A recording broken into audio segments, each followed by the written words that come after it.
할렐루야. 함양제일교회 교우 여러분, 주님의 크신 평강이 여러분의 삶에 항상 함께하기를 소망합니다. 함께 보실 말씀은 요한복음 17장 18장 말씀인데요. 요한복음 17장은 예수님이 제자들을 위해서 또 그리고 제자들의 말로 말미암아 주님을 믿게 될 모든 이들을 위해서 중보의 기도를 드리시는 내용이 되겠습니다. 14장에서 16장까지 예수께서 고별 설교를 하신 것이 기록되어 있는데요.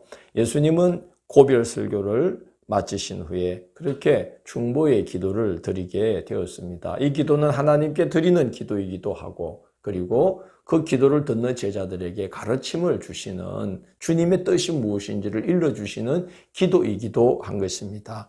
그 기도는 크게 세 가지로 요약할 수가 있겠습니다. 첫째는 영광을 구하는 기도를 드리십니다.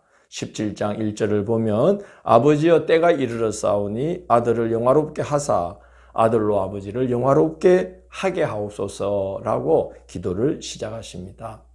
예수님은 십자가 지시는 것을 이제 감당해야 될 때가 된 것을 아시고 잘 감당하게 되기를 기도하신 것입니다. 예수님은 십자가에 달리시는 것을 영광으로 하셨습니다. 그래서 때가 이르렀사오니 아들을 영화롭게 하사 이렇게 기도를 하신 것입니다.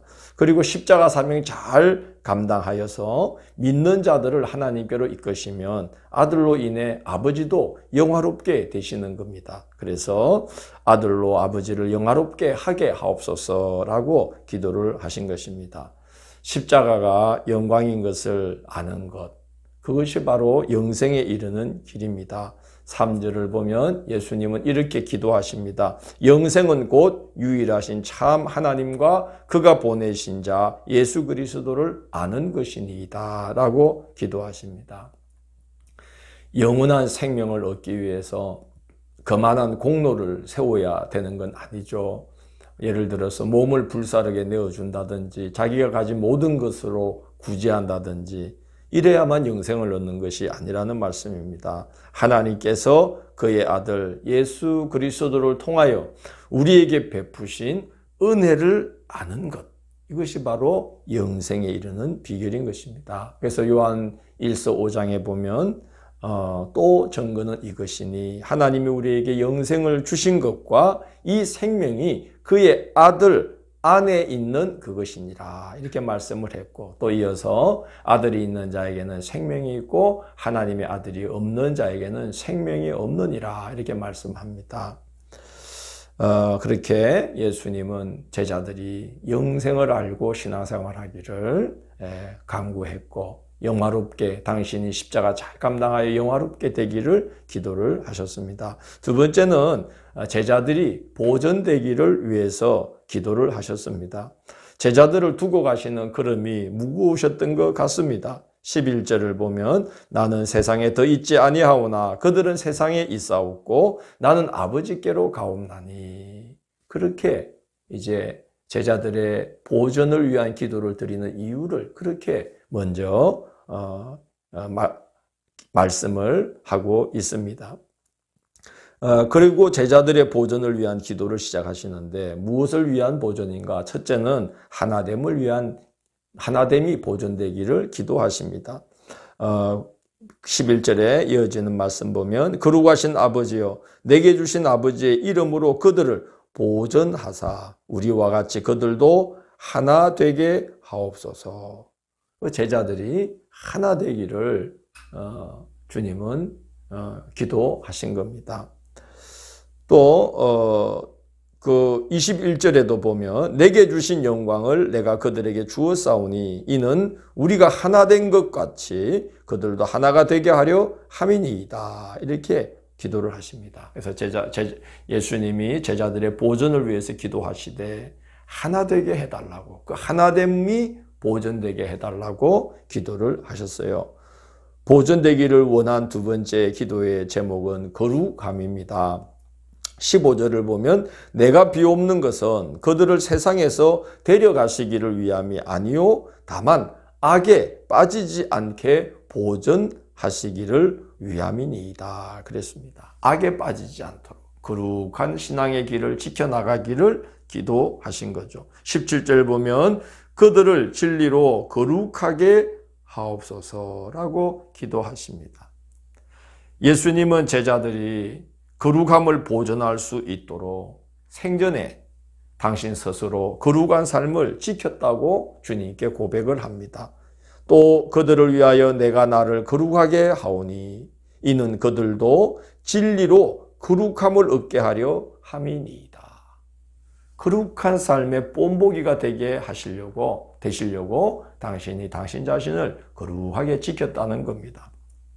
그만큼 제자들이 악의 악함으로 기울어지지 않고 거룩함을 보존하는 것, 이것이 정말 주님이 제자들이 보존되기를 원하면서 드린 기도의 제목이 되겠습니다.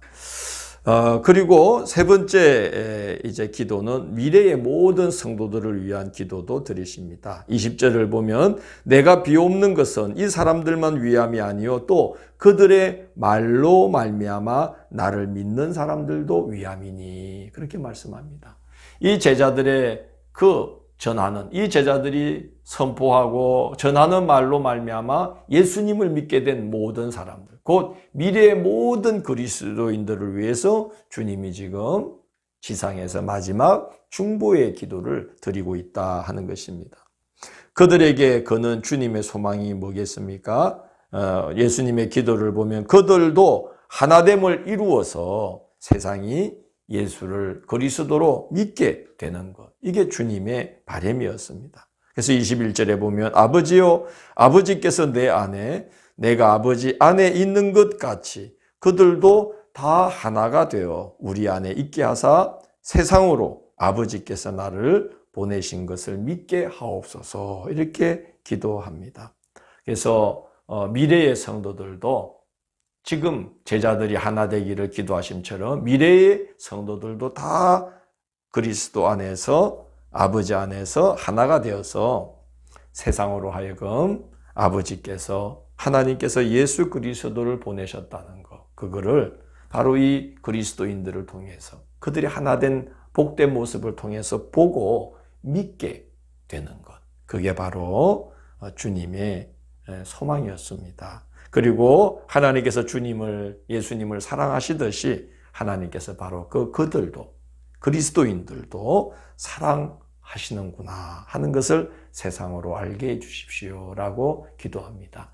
사랑스러운 공동체가 되기를 주님께서 하나가 되어서 사랑스러운 공동체가 되기를 그렇게 원하고 기도하셨던 것입니다.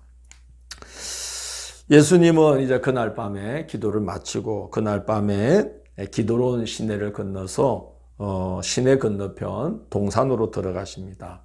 제자들과 함께 자주 찾았던 곳인데요. 가룟 유다가 성전 경비병들을 이끌고 들이닥칩니다.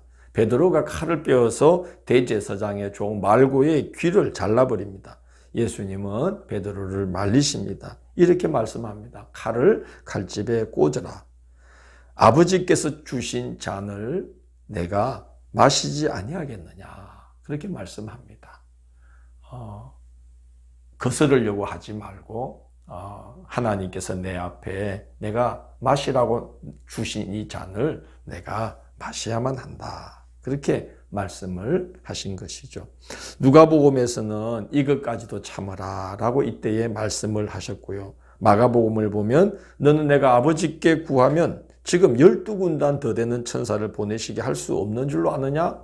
내가 만일 그렇게 하면 이런 일이 있으리라는 성경이 어떻게 이루어지겠느냐라고 말씀을 하셨어요. 하나님 아버지께서 주님 당신 앞에 계획해 놓으신 그 잔이 고난의 잔이자 영광의 잔인 그 십자가의 사명을 예수님은 묵묵히 감당해 하시려고 하는 거죠. 그래서 주님 하나님 아버지께서 내 앞에 마련해 놓으신 이 잔, 고난의 잔이며 또한 영광의 잔인 이 십자가 사명을 내가 감당해야 되는 게 마땅하지 않느냐 하고 주님이 베드로를 만류하시는 모습을 봅니다. 그날 체포당하셔서 예수님은 넘겨지시고 신문을 당하십니다.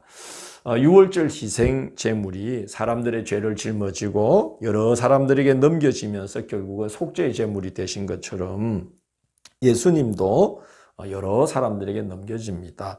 대제사장 안나스에게서 가야바에게로, 가야바에게서 밤새 신문을 당하시고 이튿날 새벽에 총독 빌라도에게로 넘겨져서 신문을 당하십니다.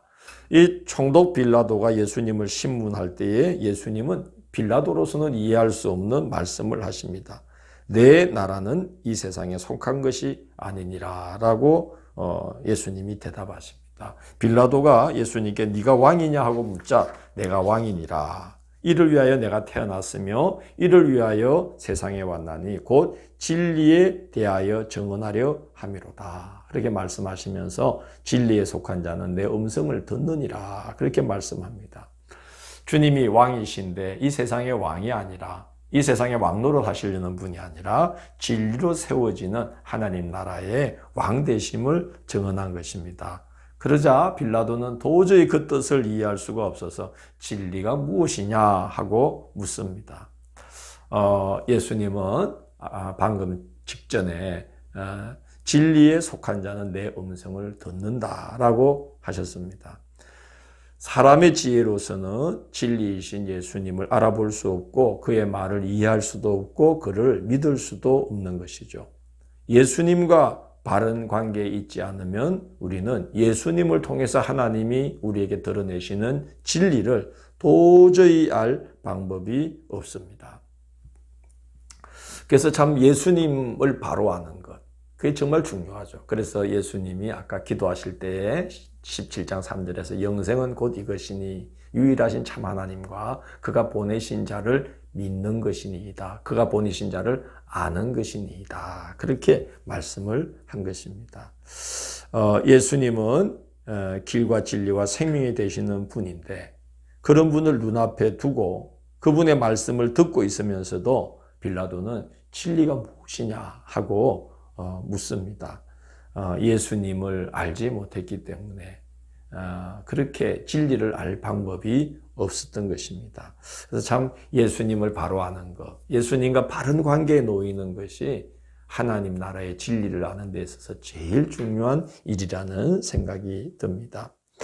예수님은 군중들에게 넘겨지시고 이 빌라도가 예수님께서 자기가 생각했던 그런 종류의 죄가 없으신 것을 알고는 6월절날 특별 사면으로 풀어줄 대상 중에 한 사람으로 예수님을 놓아주려고 이제 백성들 앞에 예수님을 세웠습니다.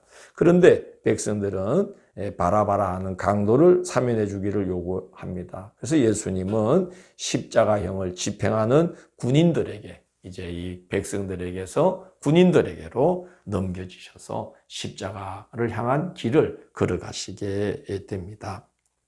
오늘 말씀을 보면 하나님 아버지의 뜻을 받들기 위해서 묵묵히 자기를 내어주시고 넘겨지심 당함을 허락하시는 예수님을 봅니다. 예수님은 그걸 취할 권세도 있고 버릴 권세도 있다라고 예수님이 말씀을 하셨거든요. 예수님은 묵묵히 당신이 가셔야 될 길을 걸어가시면서 자기 목숨을 내어주십니다. 그래서 넘겨지심 당함을 허락하십니다. 그리고 신문당하고 모욕당하고 죽임 당하시는 일이지만 예수님은 그걸 감당해내는 걸 영광으로 아셨고 그걸 잘 감당할 때에 아버지께서 영화롭게 되신다는 것을 아시고 그 길에 자기를 내어주십니다. 우리가 어찌 감히 예수님의 뒤를 이와 같이 따를 수 있겠습니까? 그러나 주님이 도와주시면 우리도 우리 자신을 하나의 미랄로 많은 열매를 맺을 수 있는 하나의 미랄로 내어주고 그렇게 자기를 내어주는 것을 영광으로 알면서 묵묵히 주님의 뒤를 따르며 하나님 나라를 위해서 우리 자신을 내어주는 그런 삶이 우리에게도 가능하리라고 믿습니다. 기도하겠습니다. 주님, 연약하고 부족한 저희들입니다. 주님이 십자가로 향해서 가시는 걸음을 보면 우리는 도저히 그 걸음을 내딛기가 어려우리라 생각이 되고 정말 우리의 지금의 신앙의 모습은 한없이 부족하고 연약하다는 것을 생각하게 됩니다. 연약한 저희들을 도와주시고 성령으로 함께해 주셔서 저희들도 주님을 의지하고 주님을 본받고 주님의 뒤를 따라가면서 그렇게 우리 자신이 짊어져야 될 십자가를 지고 주님의 뒤를 쫓아가는 이것을 영광으로 알고 살아가는 자리까지 이르도록 인도하여 주옵소서. 참된 영광을 알고 참된 영광을 바라보면서 걸어가는 신앙의 걸음이 되게 해 주십시오. 예수님 이름으로 기도드립니다. 아멘.